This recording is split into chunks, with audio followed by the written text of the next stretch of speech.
Bueno, ya dimos 10 minuticos, no sé si empezamos de una vez. o-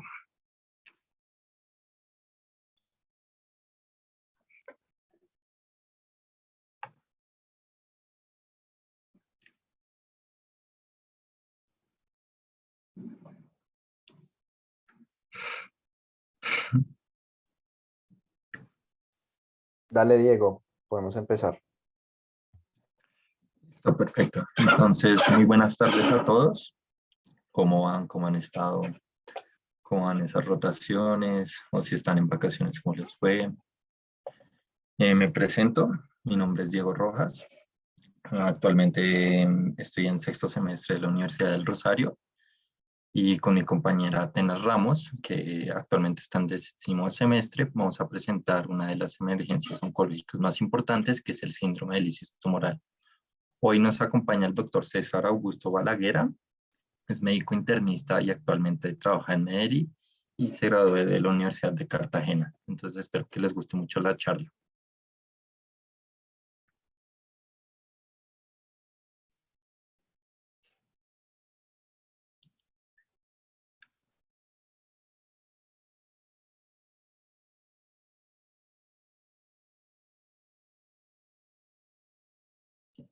Listo. Entonces, pues por motivos de internet no vamos a prender las cámaras porque tenemos muy mala conexión. Y pues empecemos. En cuanto a la bibliografía que usamos para hacer esta revisión, usamos dos artículos de UpToDate sobre las definiciones, patogénesis y las manifestaciones clínicas, la prevención y el tratamiento. Pero como el más importante que podrían leer en sus casas es el de New England Journal of Medicine, que trata en un aspecto generalizado todo lo que tiene que ver con el síndrome de lisis tumoral. Y también usamos un artículo del CEIBER para este mismo tema. Entonces, comencemos. Vamos a empezar primero por una definición de el síndrome de lisis tumoral. Después vamos a hablar un poco sobre la patogénesis, la etiología, los factores de riesgo, las manifestaciones clínicas, los criterios diagnósticos, la estratificación del riesgo en sí del paciente, la prevención que se le puede dar al paciente y qué tratamiento se le puede dar así. Entonces, continuemos. El síndrome de lisis tumoral es una emergencia oncológica secundaria a la lisis masiva de células tumorales que genera una alteración metabólica severa secundaria a la liberación descontrolada de metabolitos como potasio, fósforo y ácidos nucleicos a la circulación sistémica. ¿Esto qué significa? Tras la liberación de estos metabolitos, habrá un exceso de los mismos terminando como en una acumulación de estos afectando el cuerpo de manera multisistémica y dañando algunos órganos del mismo. Por ejemplo, se puede dañar a través de estos metabolitos por una hipercalemia el corazón y causar una arritmia por esa salida de los metabolitos intracelulares que tienen las células, y esta lisis tumoral se puede dar tanto en sociedad pediátrica como en la sociedad adulta. Este síndrome suele ocurrir después del tratamiento, o sea, es lo más común después de un tratamiento, pero hay que tener en cuenta que no solo es después de una quimioterapia o una radioterapia, y no se puede dar de manera espontánea, por lo que nosotros debemos conocer cómo se da, qué manifestaciones clínicas puede tener el paciente y cómo manejar la situación en caso de que esto se dé. Muy importante también tener en cuenta que es mucho más frecuente las malignidades hematológicas CD. Entonces, entre el 4 al 11% de pacientes con linfomas tiene este riesgo de manifestar este síndrome de lisis tumoral. Todos los pacientes con leucemia tienen de 3 al 7% de riesgo a pasar esta enfermedad.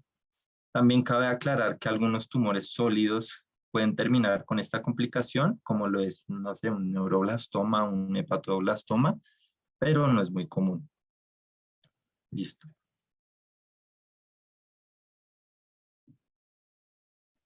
Ahora hablando pues de la patogénesis del síndrome de lisis tumoral, me parece importante considerar que ocurre más que todo en las malignidades hematológicas debido pues a la alta tasa de proliferación que tienen, muy común en las leucemias agudas y los linfomas no Hodgkin. También puede ocurrir en tumores sólidos, tal como nos dijo Diego, que tengan esa alta tasa de replicación, o en tumores que tengan alto volumen tumoral. También depende mucho la sensibilidad del tumor al tratamiento, por eso es muy importante el momento que vayamos a iniciar cualquier tipo de tratamiento oncológico en paciente, tener en cuenta que puede desarrollarse el síndrome de lisis tumoral por la sensibilidad intrínseca pues, del tumor o por los medicamentos que utilicen. En el síndrome de lisis tumoral lo que ocurre es una liberación del contenido intracelular de esa célula cancerígena a la circulación sistémica, consecuentemente se van a liberar ciertos metabolitos al torrente sanguíneo. Específicamente se van a liberar 4. Primero tenemos los ácidos nucleicos que van a categorizarse a unas santinas y por consecuente a ácido úrico que pues, nos va a dar una hiperuricemia. Tenemos el fosfato que vamos a causar una hiperfosfatemia, también una hipercalemia y muy importante también considerar que se van a ver liberaciones de citoquinas proinflamatorias. Estas liberaciones de citoquinas proinflamatorias nos pueden causar inflamación, hipotensión, nos van a empeorar la lesión renal aguda ya establecida y por consecuente lograr una reacción inflamatoria del cuerpo que puede llegar hasta un fallo multiorgánico. Hablando específicamente de cada una, vamos a hablar primero de la hiperuricemia. ¿Qué ocurre? Hay un catabolismo rápido de los ácidos nucleicos, específicamente las purinas. Estas purinas van a consecuentemente transformarse en santinas y después en ácido úrico. Nosotros tenemos una enzima muy importante que es la enzima santina oxidasa y esta enzima tiene un punto máximo de saturación, que son 500 miligramos de ácido úrico cada 24 horas. Cuando hay un síndrome de lisis tumoral, logramos saturar esta enzima y va a haber un aumento del ácido úrico y por consecuente una formación de cristales de ácido úrico. Estos cristales de ácido úrico son poco solubles en agua y en ambientes acídicos, tal como en el sistema colector o en los túbulos contorneados distales, van a hacer que se van a crear unos precipitados de cristales que nos van a causar una nefropatía urémica y también pues consecuentemente puede causarse una nefropatía por santinas y esto nos va a causar la lesión renal aguda. En la hiperfosfatemia, normalmente hay que considerar que las células cancerígenas tienen hasta 4 veces más la concentración normal de fosfato que una célula normal. Entonces, cuando pues hay esa lisis, todo ese fosfato se va pues ir al torrente sanguíneo causando una hiperfosfatemia. Esta hiperfosfatemia nos va a causar una hipocalcemia secundaria que nos va a causar ciertas manifestaciones clínicas que pueden ser letales, tal como convulsiones o tetanía. Muy importante también que pues por esta hiperfosfatemia también podemos tener unos precipitados de fosfato de calcio en los túbulos renales que me van a causar esa pues lesión renal aguda o empeorarla si ya está establecido. Se dice que si tenemos precipitados de fosfato mayor a 60 miligramos por decilitro, ya hay un riesgo aumentado de una lesión renal aguda. Si tenemos más de 70, se considera que ya el paciente sería candidato a terapia de reemplazo renal. Estos precipitados de fosfato de calcio no solamente van a ir a pues, el riñón, sino que también pueden ir hacia el corazón y nos van a causar ciertas arritmias cardíacas que van a ser las manifestaciones clínicas que vamos a ver más adelante. También la hipercalcemia, que como sabemos es un catión intracelular que nos va a aumentar el riesgo de arritmias del paciente, causando pues una arritmia letal y poniendo en riesgo de vida del paciente. Y pues los precipitados de cristales, que ya vimos que eran consecuencia de la hiperfosfatemia y de la hiperuricemia, nos van a causar ciertas afectaciones en el riñón que nos van a causar la lesión renal aguda. Las podemos dividir en la cristalización intrarrenal, por esos cristales que están en sí en el riñón, que me van a producir citoquinas proinflamatorias, me van a causar una cascada inflamatoria y también hay mecanismos cristales independientes que me van a aumentar esa lesión renal aguda. Por ejemplo, va a haber vasoconstricción renal, va a haber no se va a poder autorregular los electrolitos pues en sí en el riñón, va a disminuir el flujo sanguíneo renal y va a haber oxidación e inflamación que van a promover esa lesión renal aguda causando un ciclo en sí que me va a empeorar pues la lesión ya establecida. Listo. En cuanto a las etiologías, ya sabemos que hay 3, las malignidades hematológicas, las malignidades que se dan de manera espontánea a la complicación y por último los tumores sólidos. Ya acá conocemos que la más común y la que normalmente nos centramos son las malignidades hematológicas, pero es importante saber y repetir que en algunos tumores sólidos como el cáncer de seno, hepatocarcinoma, pueden puede también presentarse este síndrome, pero es menos frecuente. En cuanto a la manera espontánea, lo que deberíamos saber es que existen ciertos factores de riesgos que son muy importantes, ya que más adelante hablaremos cómo a través de esta estratificación de riesgos se puede dar un tratamiento específico. Entonces, en cuanto a factores intrínsecos que son los relacionados con el tumor, se tienen en cuenta que este tenga una alta tasa de proliferación celular.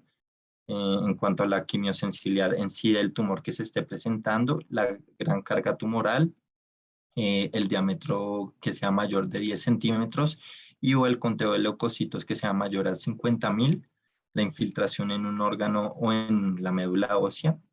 Y en cuanto a factores de riesgos clínicos, este sería el pretratamiento para hiperuricemia e hiperfosfatemia, la nefropatía preexistente o exposición a nefrotoxinas, deshidratación, oliguria y o orina ácida. Ya sabiendo los factores de riesgo, es necesario tener en cuenta la división que se le da según el riesgo que tiene el paciente de padecer un síndrome de lisis tumoral. Entonces, dale.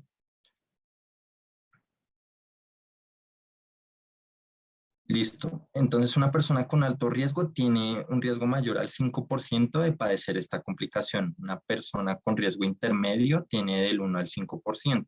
Las personas con bajo riesgo tienen un riesgo menor al 1%. Entonces, las personas de alto riesgo, ¿cuáles son? Las personas que tienen linfoma de Burkitt avanzado, leucemias avanzadas, leucemias en etapa temprana o linfomas de Burkitt con lactato deshidrogenasa alta en el ingreso, leucemias linfocíticas agudas más hiperleucocitosis, eso se entiende como leucocitos mayores a 100.000, linfoma difuso de células B grandes voluminosos con lactato deshidrogenasa elevada, leucemia mieloide aguda con leucocitos mayores a 10.000. Las personas que son de riesgo intermedio son leucemia mieloide aguda con leucocitos entre 25.000 y 100.000, leucemia linfocítica aguda con leucocitos menores a 100.000, linfoma difuso de células B grandes con lactato deshidrogenasa elevada. Esta se diferencia un poco a la de alto riesgo porque no son tan voluminosas. Y los tumores sólidos altamente sensibles a quimio y la leucemia o linfoma de Burkitt sin LDH elevado. Las personas que son de bajo riesgo serían las personas que sufren de otros tumores sólidos, como ya habíamos mencionado, como cáncer de seno y que son poco agresivos, dependiendo del estado, ¿no? Mieloma múltiple, linfomas indolentes en general, que tienen una menor tasa de proliferación, leucemia linfoide crónica y leucemia mieloide crónica. Siguiente. También es importante tener en cuenta que ciertos criterios, ciertos medicamentos, como los son algunos esteroides, inmunomoduladores o anticuerpos monoclonales, se pueden asociar como a este síndrome, pero sin embargo es un poco más raro que verlo con las complicaciones hematológicas. Y entre estos medicamentos, estos serían la talidomida, el bortezomib, el hidroxiburia, el paclitaxel, el fludarabina, el etosopido y el ácido zoledrónico. Listo. Ahora hablando de las manifestaciones clínicas del síndrome de lisis tumoral, es muy importante entender que son no específicas y se ven correlacionadas más que todo cuál es la alteración metabólica que el paciente tiene. Entonces, por ejemplo, si el paciente tiene hipercalemia, puede presentar diarrea, náusea, vómito, paresia, parálisis, y más que todo se conoce por las alteraciones cardíacas que puede tener el paciente. En la hiperfosfatemia se ve más que todo la anuria, oliguria, ozotemia, que es más que todo relacionado con la lesión renal aguda que el paciente tiene. Y con la hipocalemia ahí se veríamos más que todo las alteraciones neuromusculares, la tetanía, los laringoespasmos, convulsiones que pueden ocurrir. Y con la hiperuricemia, náuseas, vómito, diarrea. Y oliguria también todo relacionado más que toda la lesión renal aguda que el paciente presenta.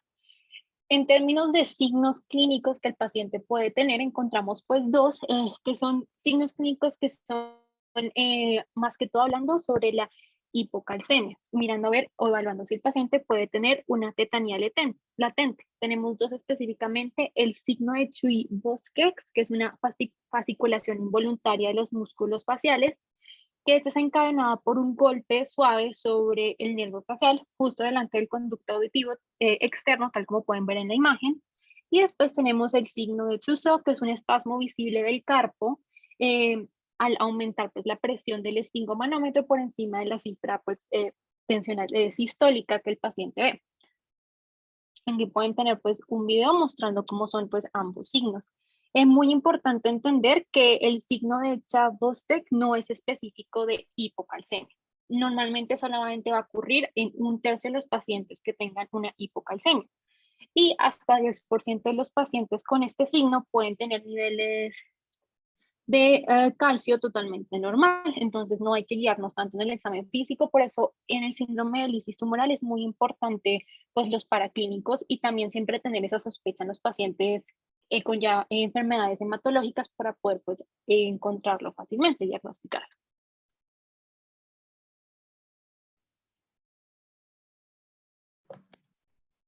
Cuanto a la clasificación, pues hablando un poquito de historia, como en 1993 se hizo como una pequeña distinción por primera vez entre los laboratorios y la clínica de un paciente con síndrome de lisis tumoral durante los 4 días de su tratamiento. Sin embargo, esta no tuvo en cuenta el tiempo que pudo ser un poco más extendido y que esta complicación en sí se puede dar de manera espontánea.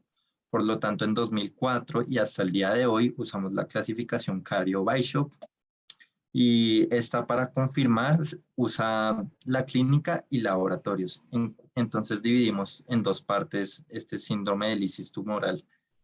En cuanto al síndrome de lisis tumoral clínico, se debe tener un criterio clínico y un criterio de laboratorio. Y el síndrome de lisis tumoral de laboratorio se deben tener 2 criterios de laboratorio o más. Entonces, los criterios clínicos son los que vemos en la primera tabla del New England, que pueden ser en sí las manifestaciones clínicas de las que hablaba Atenas. Entonces, por ejemplo, arritmias, muerte inminente, convulsiones, daños neuromusculares, hipotensión, lesión renal aguda, etc. En cuanto a los criterios de laboratorio, estos los podemos ver en la tabla de al lado un poco más claros, donde el ácido úrico es mayor o igual a 476 micromoles sobre litro, el potasio mayor o igual a 6 micromoles sobre litro, el fósforo mayor o igual a 2.1 micromoles sobre litro en niños y en adultos mayor o igual a 1.45 micromoles sobre litro, y por último el calcio menor a 1.75 micromoles sobre litro. En general, todos los valores tendrán que tener como un cambio del 25% de su valor base, y es lo que normalmente nosotros vamos a ver. Es importante también aclarar que los 2 o más cambios en los laboratorios se deben dar 3 días antes de la terapia citotóxica, ya sea quimio o radio, o 7 días después de la misma. Dale, siguiente.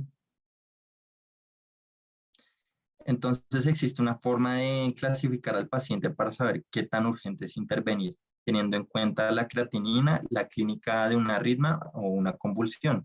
Y fácilmente para leer esta tabla, desde el grado 2 se va a empezar a tener en cuenta una intervención que no es tan urgente. En el grado 3, nosotros debemos controlar al paciente, clasificándolo obviamente. En el grado 4, el paciente ya se encuentra en una situación que puede tener consecuencias que amenazan la vida de él y futuras consecuencias. Y por último, el grado 5 es en sí la muerte. Listo.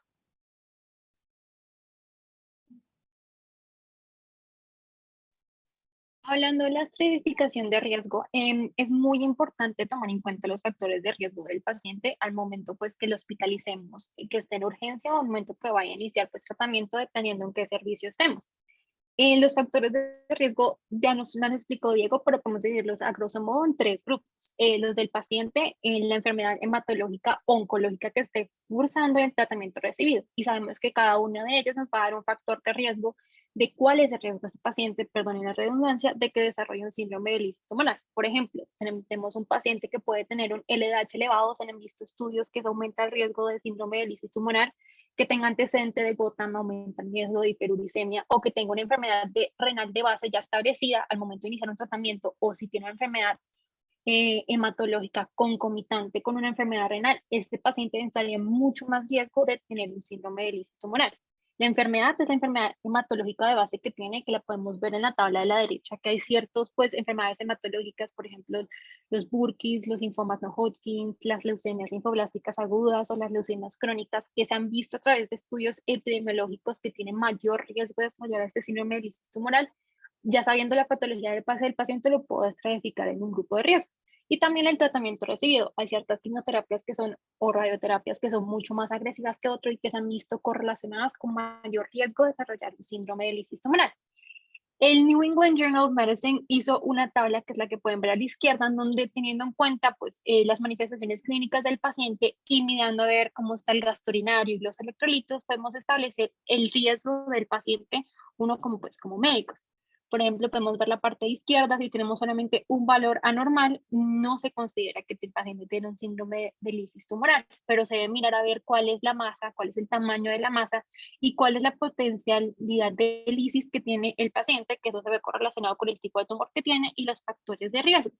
Y dependiendo de eso me va a dar un riesgo bajo, intermedio o alto. Dependiendo qué tipo de riesgo tengo, voy a mirar a ver si hago profilaxis del paciente con líquidos intravenosos para hidratarlo, para prevenir una lesión renal aguda, laboratorios cada día, o utilizar rasburicasa, que es más que todo un riesgos muy altos ya cuando está instaurada, o allopurinol para prevenir que el síndrome de lisis tumoral avance o se desarrolle en el paciente. Todo esto tomando en cuenta cuáles son, pues, los factores de riesgo, pues, intrínsecos del paciente, del tratamiento que está recibiendo y, pues, qué otros factores de riesgo tenga.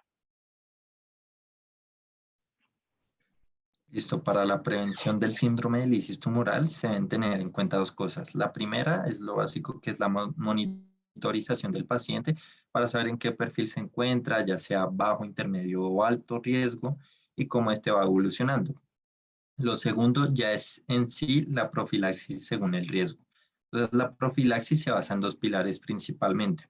La hidratación del paciente, siendo mucho más importante en pacientes con riesgo intermedio y alto, darles esta hidratación intravenosa para la perfusión renal y las anormalidades electrolíticas y sus repercusiones en algunos órganos.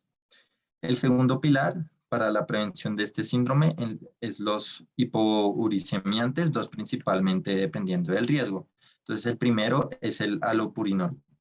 Este es un análogo de la hiposantina que da el siguiente, que inhibe de manera competitiva la santina oxidasa, bloqueando en sí el metabolismo de la hipoxantina y la santina a ácido úrico. Por lo tanto, este medicamento tiene como objetivo reducir la producción de nuevo ácido úrico y reducir la posibilidad de compromisos renales y nefropatías en sí. Este puede ser dado 10 miligramos por kilo por día en 3 dosis vía oral o una dosis máxima de 100 miligramos por metro cuadrado según la superficie de cuerpo por día vía intravenosa si es que es necesario. Hay que tener en cuenta que los precursores de liposantina y santina se pueden acumular en sí y promover la creación de otras purinas. Entonces, lo que se recomienda es bajar las dosis poco a poco para evitar las complicaciones renales que puede llegar a tener este medicamento. También es importante tener en cuenta que el allopurinol tiende a tener interacciones medicamentosas con frecuencia. Entonces, digamos que nuestro paciente, no sé, por ejemplo, tiene metrotexate o amoxicilina o carbamazepina y la están recibiendo en altas dosis. Entonces tenemos que tenerlo en cuenta porque va a haber una interacción medicamentosa y puede afectar la vida del paciente. El segundo medicamento es la rubricasa, la cual cataliza la oxidación enzimática del ácido úrico a alatonina, siendo una enzima recombinante que se llama uratoxidasa. Entonces la alatonina, que es el resultado, es mucho más soluble que el ácido úrico, por lo que funciona mucho para que no se acumulen cristales en los túbulos renales. Este se recomienda en personas con alto riesgo, sobre todo si se conoce un compromiso renal o cardíaco. Además, este se da de 0.2 miligramos por kilo por día y se puede dar una segunda dosis si la hiperuricemia persiste. Y hablando de esta segunda dosis, este medicamento en realidad es recomendado solo para darse una sola dosis. Se recomienda después continuar con el allopurinol. Esto se ve porque el medicamento tiene muchas contraindicaciones y reacciones adversas medicamentosas. Por ejemplo, una de las más importantes es que los pacientes no se les puede dar rasburicasa con deficiencia de glucosa 6-fosfato deshidrogenasa porque esta puede causar hemólisis. También es un medicamento que puede afectar en el embarazo, siendo teratogénico, puede causar anafilaxis y otras complicaciones.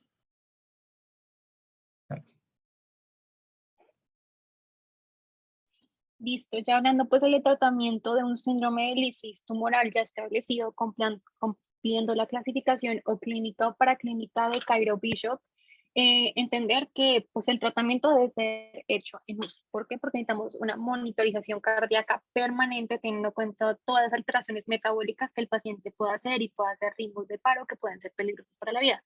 Muy importante el gasto urinario. Mirar a ver cómo el paciente va a tener una lesión renal aguda, entendiendo la patogénesis en sí del síndrome de lisis tumoral. El gasto urinario tiene que ser estricto para mirar a ver cómo va la terapia pues, del paciente y cómo va a seguir evolucionando.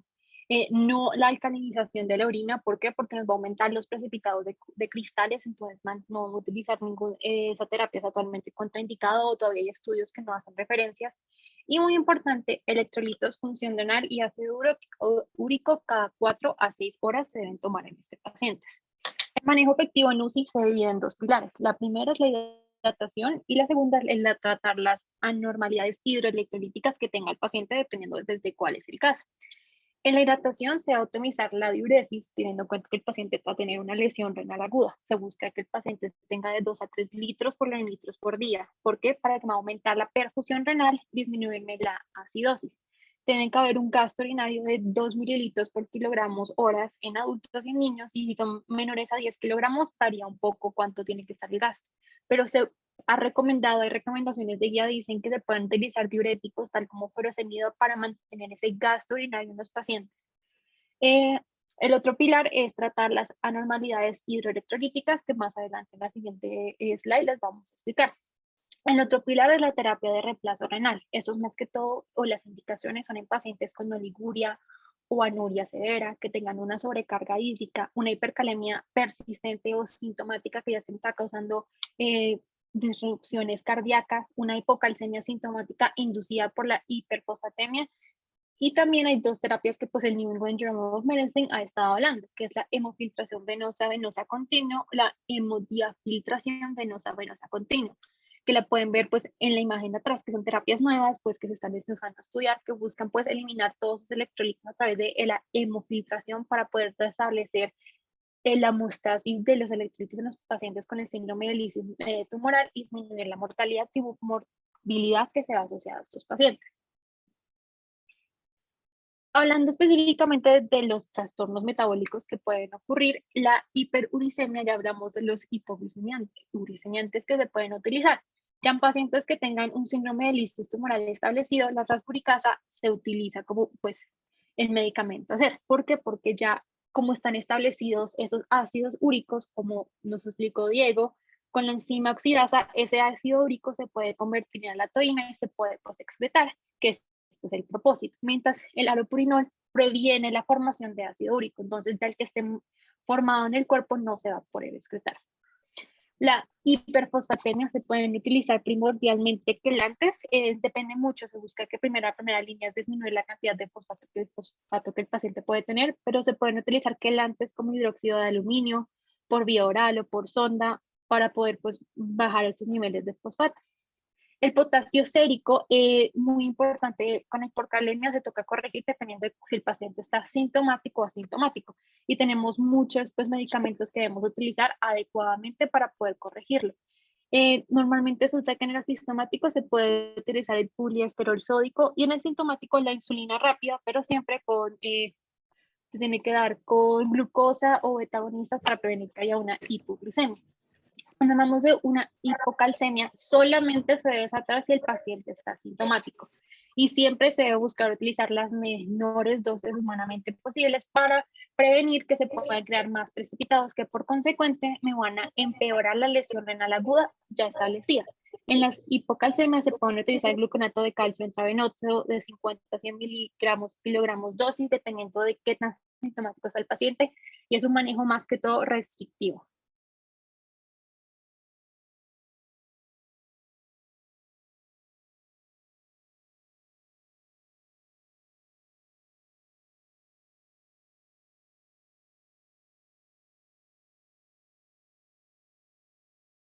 Y pues esa fue pues toda nuestra charla sobre síndrome de lisis tumoral. Ahora pues está el doctor César Balaguer, internista, que nos está acompañando. Doctor, no sé si tiene algo que añadir de la charla, algo que nos quiera comentar. Muy muy buenas noches. En primer lugar, pues quería confirmar el audio. ¿Me escuchan? Sí, doctor, lo estamos escuchando. Ok. Bueno, muy buenas noches a todos. En primer lugar, pues quiero felicitarlos. Es una excelente charla, muy completa. Habla sobre los puntos clave del síndrome de lisis tumoral, que no es una patología que como tal no sea muy poco prevalente, por el contrario, se tiende a ver y se tiende a ver bastante en los servicios de urgencias, sobre todo aquellos pacientes, tal y como mencionaron, son pacientes que han recibido tratamiento quimioterápico. Eh, Hoy en día contamos pues con muchas de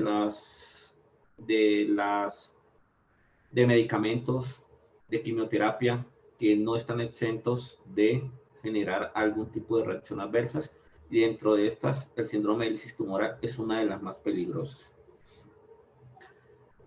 En primer lugar, quería pues comentar también en cuanto a la charla que se han tratado de establecer no solamente los criterios diagnósticos que ya manejaron o que ya mencionaron, vemos que se ha tratado de alguna forma de, de unificar un criterio clínico y de laboratorio, pero vemos que todavía las clasificaciones tratan de hablar de sus criterios clínicos, criterios de laboratorios, hablan de criterios de laboratorio por aparte o criterios clínicos también combinados con los de laboratorio. En cuanto al diagnóstico clínico, la sospecha es fundamental. Esto es importantísimo. Los antecedentes del paciente y, por supuesto, las características de la neoplasia que está sufriendo el paciente. Las enfermedades de base que posee el paciente, no solamente neoplásicas, también pueden aumentar el riesgo, tal como lo mencionaron. Por ejemplo, que el paciente tenga una artritis gotosa o que el paciente tenga una enfermedad renal crónica de entrada, también le aumenta el riesgo. Vemos que las leucemias y los linfomas pues son patologías con alta tasa de replicación tumoral, por lo que obviamente son susceptibles de que haya una alta lisis, sobre todo con los tratamientos actuales. En cuanto al tratamiento, quería mencionar que vemos que todavía el alopurinol no ha podido ser reemplazado por el febuxostat. Ya hoy en día, y pues ustedes mencionaban en una de las gráficas, incluso aparecía el febuxostat como una parte de la vía metabólica para inhibir la conversión de ácido úrico. Ya hay trabajos con febuxostat a partir del 2016. Sin embargo, pues hubo inicialmente como una especie de semáforo de stop al encontrar una cierta relación del febuxostat con el riesgo cardiovascular en los pacientes que ya tenían enfermedades cardiovasculares. Pero eso se ha venido progresivamente o poco a poco se ha venido pues dilucidando más. Entonces ya hay perdón, ya por fin creo que tuve cámara. ¿Me logran ver? Disculpen. Sí, doctor, ya lo podemos ver. ¿Ya? Sí, qué pena, es que no había podido activar la cámara, tengo una muy mala recepción de señal, entonces yo creo que ya ahora sí ya me pueden ver mejor. Sí. Bueno, entonces, ¿cómo continuaba?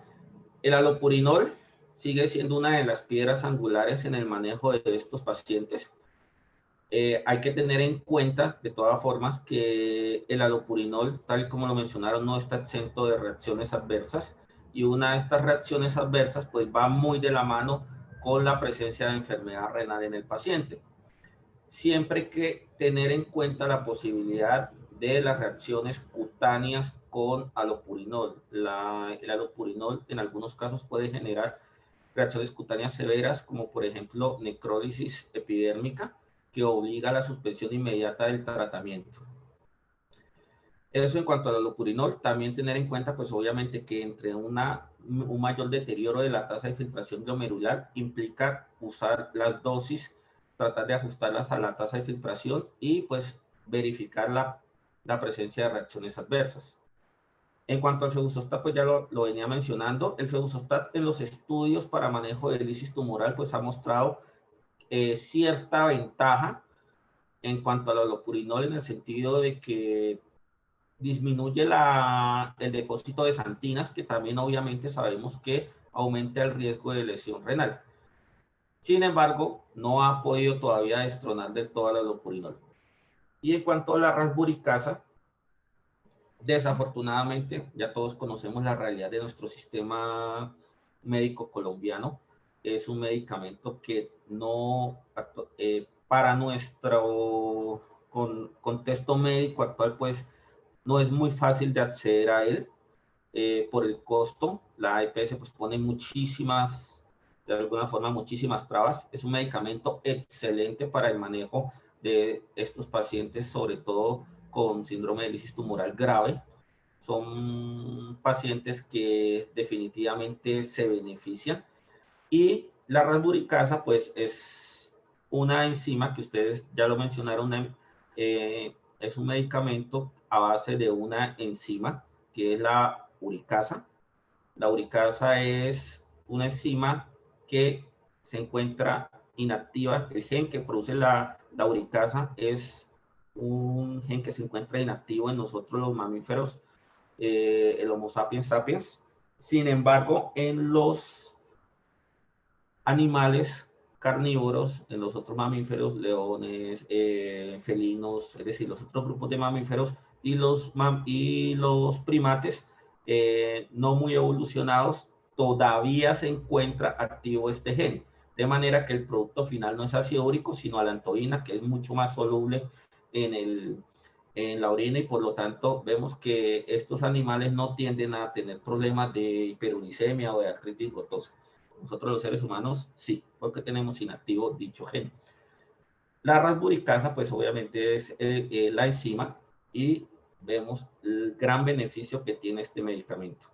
Una cosa importante que quería añadir en el tratamiento de estos pacientes es que tenemos que quitarnos la idea de que alcalinizar la orina en el paciente con síndrome de lisis tumoral es benéfico. No, puede ser contraproducente porque aumenta el riesgo de depósito de cristales de oxalato de calcio. Entonces tratemos de evitar las maniobras de alcalinización de la orina, porque puede ser incluso contraproducente para el paciente. Eso principalmente era lo que quería mencionar en cuanto al tratamiento. No sé si tengan alguna pregunta, alguna duda. Nuevamente felicitar a los expositores, una excelente charla y una excelente investigación. Definitivamente están o se encuentran muy actualizados en el tratamiento de dicha patología. Sí, señor. Buenas noches, doctor. Buenas noches, compañeros. Muy buenas noches. Aquí tenemos una serie de preguntas que nos Sí, dejaron en el link del drive que dejamos. Se las voy a ir diciendo y pues las listo, podemos ir contestando. listo. La primera dice, buenas noches. ¿Por qué se explica la hipocalcemia? La hipocalcemia en el paciente con síndrome de lisis tumoral se encuentra principalmente ligada a la alteración, del ascenso rápido de los niveles de fósforo, asociado a una alteración en la producción de PTH. Recordemos que endocrinológicamente los niveles de... Ah, sí, perfecto. Perfecto. Entonces, cuando ocurre hiperfosfatemia, ocurre un descenso en los niveles de vitamina B, en los niveles de vitamina D y un aumento en los niveles de PTH. Esto hace que los niveles de calcio plasmático desciendan rápidamente y de alguna forma la PTH también aumenta aumenta la resorción ósea para tratar de compensar esa pérdida de calcio. Pero al mismo tiempo va aumentando indirectamente los niveles de fosfato. Junto con la liberación de calcio, también se da liberación de fosfato, pero existe un volumen mucho más alto de fosfato, teniendo en cuenta que hay una disminución en la excreción y por lo tanto la alteración en el nivel de PTH con la disminución de los niveles de vitamina D genera un descenso en los niveles de calcio plasmático. Hay una cosa importante en cuanto a la hipocalcemia. En primer lugar, que desafortunadamente a veces el paciente al presentar la hipocalcemia, puede debutar con convulsiones y se pasa un poco por alto de una vez medir los niveles de calcio porque inicialmente se cree que es una patología neurológica, ¿sí?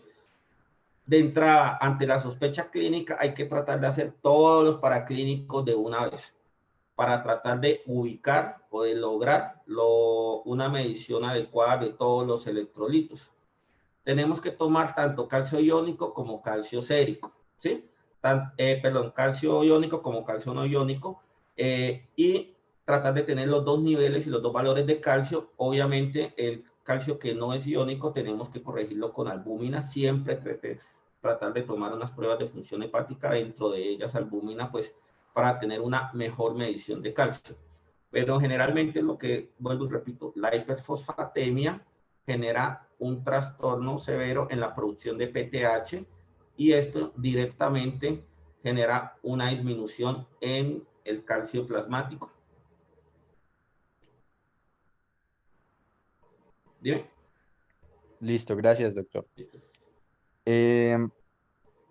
La siguiente pregunta dice, ¿hay protocolos de vigilancia y prevención farmacológica en pacientes post-quimioterapia con tumores de muy alto riesgo? Sí, claro, por supuesto. Todos los tratamientos de quimioterapia exigen un seguimiento estrecho del paciente. Es más, cuando vemos los criterios diagnósticos, hablan de un antes y un después, es decir, establecen un margen de tiempo en el cual hay que tener en cuenta la posibilidad del síndrome de lisis tumoral, tal y como vimos en las escalas de clasificación, ¿sí? Dependiendo del tipo de tumor, dependiendo del tipo de quimioterapia, dependiendo en este caso, la especialidad de tratamiento de oncología, hematología, cada ciclo de quimioterapia tiene un tratamiento o un seguimiento previo, porque estos pacientes antes del inicio del tratamiento tienen una batería de exámenes completa para poder considerar realizar sí o no el ciclo de quimioterapia y se les hace un seguimiento estrecho. Muchos de estos casos de estos pacientes terminan hospitalizados cuando se les hace obviamente eso depende del tipo de tumor, del estado del tumor, de las características de la quimioterapia, precisamente para evitar esto o para hacer una detección temprana de esto. Pero eso depende mucho de las características de la patología y el esquema que se vaya a usar. Listo, gracias, doctor. La siguiente pregunta es, ¿por qué las discrasias sanguíneas no sólidas son más propensas a producir este problema? Ok.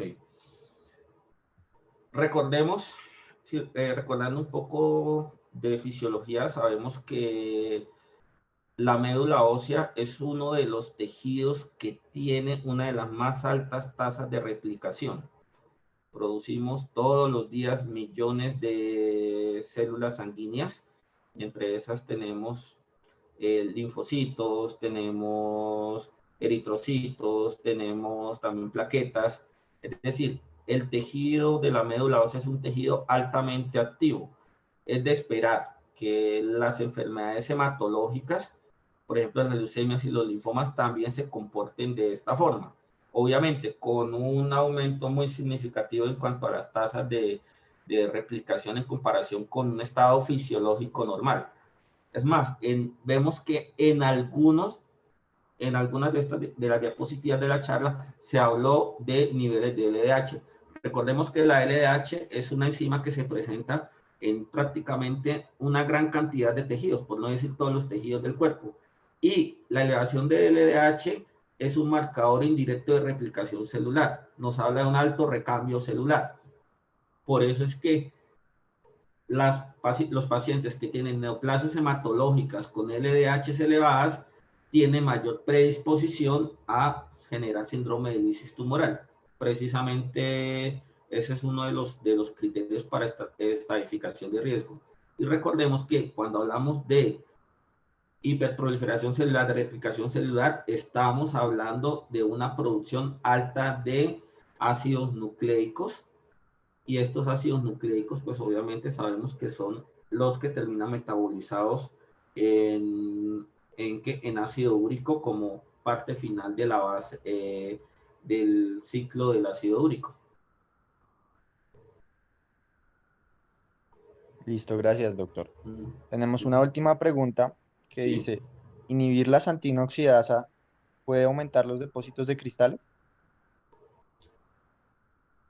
Sí, entonces, si quieres podemos poner bueno, acá. Atrás, aquí está perfecto. Vemos precisamente en esta diapositiva, aquí cuando hablamos de la hiperuricemia, vemos que al inhibir la santina oxidasa, pues tenemos una acumulación progresiva de hiposantina. La hiposantina, pues, es un metabolito intermedio del ácido úrico. La hiposantina también se puede depositar en el riñón y generar lesión renal. Tal y como lo mencioné al inicio de mi intervención, el alopurinol obviamente predispone a que haya una acumulación de hiposantina y estos niveles de hiposantina pueden ser nefrotóxicos, cosa que no se ve tanto con el febuxostat, en el que la acumulación de hiposantina es menor y genera menor riesgo de depósito renal. Al final lo ideal es que tratar de encontrar una forma como excretar esos metabolitos. Por eso es que la rasburicasa es la que gana en cuanto al tratamiento de los pacientes con síndrome de lisis tumoral, porque vemos que prácticamente genera un metabolito definitivo para la excreción, que en este caso es la lantoína, que es mucho más fácil de excretar que el ácido úrico. Y es más, parte de la lantoína también se excreta por materia fecal, que hoy evita de alguna forma sobrecargar ese riñón.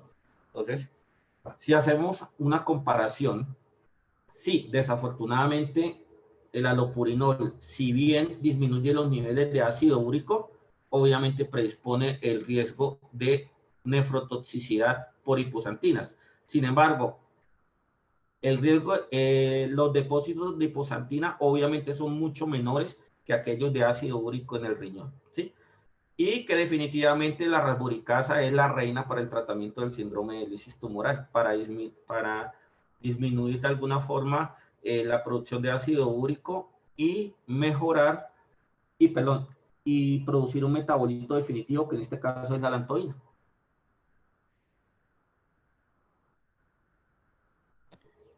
Listo, doctor, muchísimas gracias. Con Esas mucho serían todas gusto. sus preguntas, Con todas las mucho gusto. preguntas que están por ahí. No sé si alguien quiera abrir su micrófono, no sé si alguien quiere dejar una pregunta en el chat o alguien tenga algún comentario extra. De paso, aprovechar también mientras eh, preparan sus preguntas, si es que las hay. Hay un último comentario ahí en el chat, en las preguntas, en el cual nos hablan de la, de los nuevos miembros para el grupo y decirles que pues estaremos prontamente publicando las instrucciones para los que quieran unirse a este grupo de interés.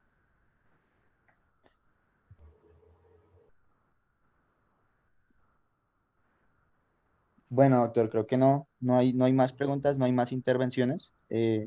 Agradecerle a los expositores y a usted también por su tiempo, a todos los que estuvieron acá en esta charla, eh, que fue muy productiva para todos. Con mucho gusto. Muy buena noche. Gracias por todo.